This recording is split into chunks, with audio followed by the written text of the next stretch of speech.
Embodiment is everywhere right now. Breathwork, somatic practices, feminine energy work.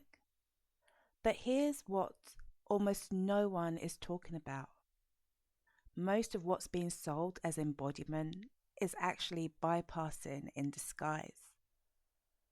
When most people picture embodiment, they imagine the Instagram version: Mother Earth, soft aesthetic, flowy dancing, at one with nature, or the goddess vibe, the lighting, the crystals, the incense smoke curling through the air.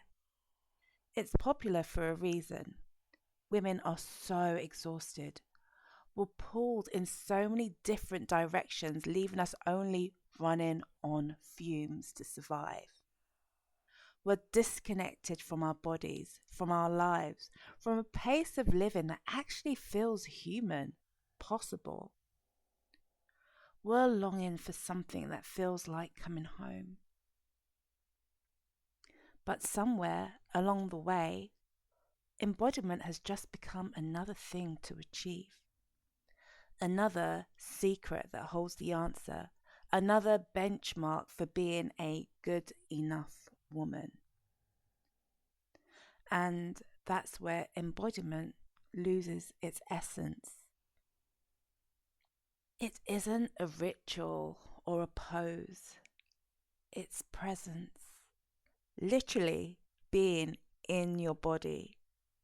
It's the courage to be right here in this moment with what's actually true for you in your life right now.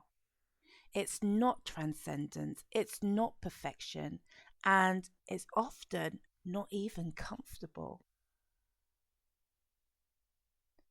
But it's what we need, because real embodiment is the opposite of disassociation. It's what happens when we stop trying to escape life, stop numbing, stop analyzing, and actually give ourselves permission to feel. And yeah, I know this can be hard.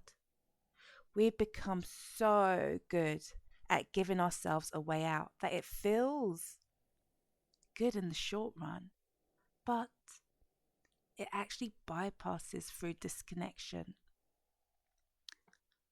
Take the ultra-pragmatic woman, for example. She bypasses through the mind.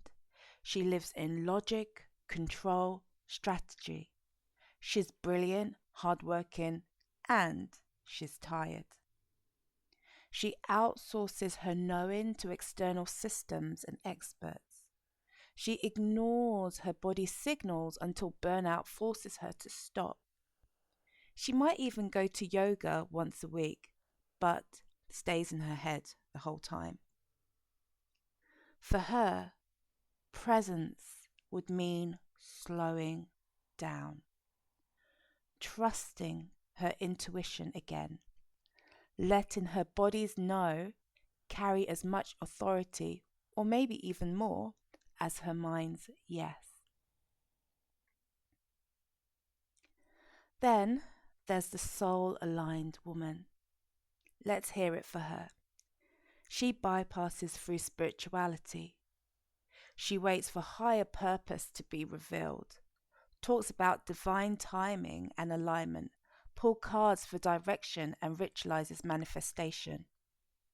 She understands the importance of connection, yet often she floats above reality instead of rooting into it.